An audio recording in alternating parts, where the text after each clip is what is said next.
Good morning. Good morning, Year 7. Good morning, Year 8. And good morning, Year 9.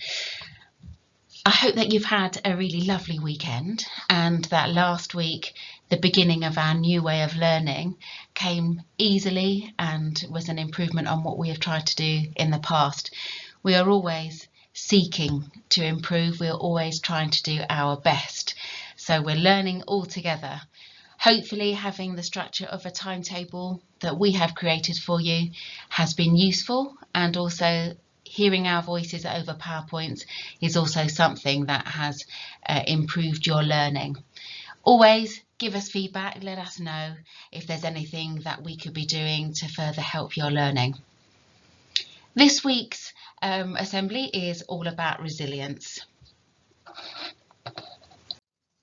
The definition, when you look it up on Google, says it's the capacity to recover quickly from difficulties or toughness. So for us, we've had to be resilient with the coronavirus. We have had to get on with things, and it came over us so quickly. All of a sudden, we were having to not come into school, we were having to do home learning, we were having, as teachers, having to create new ways of sharing our teaching with you and in the best way possible for you to learn. It says here to recover quickly. We do just have a way of getting on with things, and sometimes this isn't always a quick process. It says difficulties or toughness. Now, some of you will have been affected greatly by the coronavirus, and unfortunately I have to report that I was one of those people that I lost my dad. This came as a great surprise to me and my sister, and although he had been unwell for a couple of weeks, it still didn't prepare me. So I have been having to learn resilience, show resilience, and just crack on with life regardless of what has happened. Unfortunately, the world doesn't stop, it just keeps on turning. And so I've had to do exactly the same and keep going. If we think about resilience in lots of different components, you can see on my slide here, we have different ways of thinking of ourselves as being resilient. Now, one thing to start us all off with our resilience is having a vision about what is our sense of purpose, what are our goals, what am I thinking of being able to achieve. Really, in this achievement, we are being really clear about our goals. So we're being realistic. We are thinking about what really can we achieve, so that we're not setting ourselves up to fail, but also being able to have high expectations of ourselves. And if we make a mistake, then we learn from those, and we can then go back to the drawing board. We will have an understanding and acceptance of our strength and weakness in that goal setting and in having our vision and our sense of purpose. We also need to be able to show composure, being able to recognise and regulate our emotions, remaining calm when things don't come easily to us or things aren't going quite the right way for us. In remaining calm, this leads to us saving energy. This energy can then be used in a better way further down the line. So an example of keeping my composure might be if I receive an email from Mrs. Minnick saying she wants to meet with me. Now, I could go two ways. I could panic, start imagining all sorts of different reasons as to why she might want to meet me and go down a negative spiral, or I could try not to go down that path, think positively, because it may be that she's got something that is good news for me. So what's the point in going down that negative trail when in the end, actually, it's a good thing, her emailing me? It's also good to be able to recognize emotions of other people, being able to connect with other people. It's really necessary to seek assistance from other people. Our social skills come into this one, and with this collaboration, we are problem solving together. This is also a way to connect with other people, with our peers and with community, reaching out to other people to discuss together how we might get to our goal, how we might achieve our vision. Willingness to overcome difficulties goes in with that negative spiral thinking, as in we don't want to go down that negativeness. We want to overcome difficulties, learn from our mistakes to go forward. Persevering even when things don't go quite the way we want to shows tenacity. We're learning from our mistakes. Einstein said that it's not that he is so smart, but that he keeps going with the problem, and he's the only one that keeps going, so he actually came to the answer. Now, what I don't have on here is about health. Health comes into our resilience.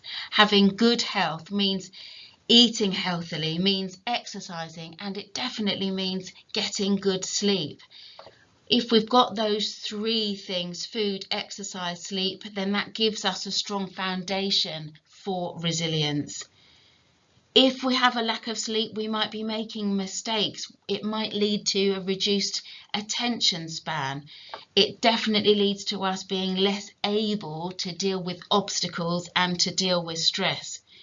When we are tired, this leads to the hormone cortisol to be released, which is our brain's stress hormone.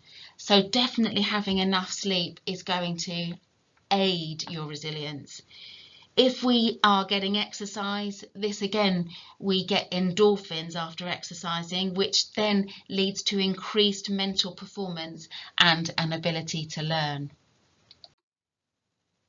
So we've just talked a little bit about our foundation for resilience, but how to increase our resilience might be to reframe what we're thinking, to tweak our vision, to rethink our sense of purpose if it isn't going according to plan. It is definitely to be getting adequate sleep.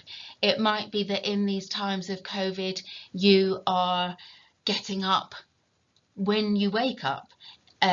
We're not necessarily having to get up at 7 o'clock to be dressed by 7:30 to be leaving the house at 20 to 8. It might be that you need that to come back in, but if you do need that structure of getting up earlier, it means we need to go to bed earlier. We can't be going to sleep at 1 o'clock, 2 o'clock in the morning, expecting to get up at 7 and being sufficiently rested to be able to do our work. If it is that your sleeping pattern is disrupted, then it might be that some meditation comes in. It says here, number 3, find a substitute for sleep. It's about reconnecting with self, using meditation, using mindfulness to actually just give your brain a little bit of an escape from all of this COVID worry. And then really thinking about how to be positive. How can we keep smiling? How can we keep positive with our loved ones and our friends? It might be thinking about acts of kindness. How do we reach out to somebody and share something positive? Or be making a cup of tea for mum or dad, be helping unpack the shopping. Anything that might put a smile on somebody else's face. When you give out in this way, I promise it comes back to you in leaps and bounds. It comes back to you in volumes. Giving out also makes us feel good about ourselves. So have a try of what you can do to be positive around other people. Now, I like this last slide, and I'm just going to read that out loud. Remember, you are good enough. Everyone is different. Stop comparing yourself. individuality rocks. Learn something new daily. Involve yourself in what you love doing. Enjoy things that make you happy. Not everyone can be first, second, or third. Care about you as well as others. Expect that some days won't be great. We do know that some days are better than others. I can promise you that I definitely have better days, better moments in the day. It's an up and down roller coaster of emotions. But we do need to think about self-care. We do need to think that at some point we will be able to come back to school. At some point we will be able to go to the shops. We will be able to meet with our friends. But right now, care about yourself. Think about what makes you happy. Is it doing some colouring? Is it looking out the window? Is it going for a mindful walk in the park, looking at all those different shades of green, looking at all the different shades of blue?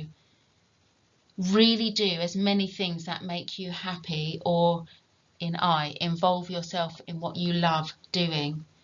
Learn something new daily. That should come with your daily timetable from school. We should be learning something, but hopefully you're also getting involved in some cooking perhaps at home, or learning something about the car, how the car works, or doing some extra DIY work around the house, changing a light bulb, things that are daily skills, telling the time on a clock that isn't digital, an analog clock, big hand, the small hand. Learn these things that we use all the time, every day. It says also under individuality rocks. It is so important that all of us are different and we all have our part to play in life. Life is very short, and it isn't about comparing ourselves, trying to be somebody that we're not. Yes, try and emulate people that you respect. Try and take in some of their good points. But remember that everybody is different and we are all good enough. I know that all of us have learned a great deal about resilience in the last few months, and hand on heart, I have to say that all of our students, all of you, all of our teachers as well, all of us together, we are a resilient bunch of people. Year 7, you did a fantastic job in coming in, getting to know your new school, getting to know your new teachers and peers. Year 8s and 9s, we've come into a new building. I know that it's been cut short, but we have come in, we've settled in so quickly, and we've got on. Then after lockdown, we have all shown resilience in trying to get on to show my homework, getting on with the learning that we have to do. We're all working very hard, even though we're at home. Some days, some of us are in school, but we are so looking forward to the day that we can open those doors and then have to embrace a whole new lot of resilience. I hope you're all keeping safe. Lots of love from all of us here at Chertsey High School, and keep being resilient.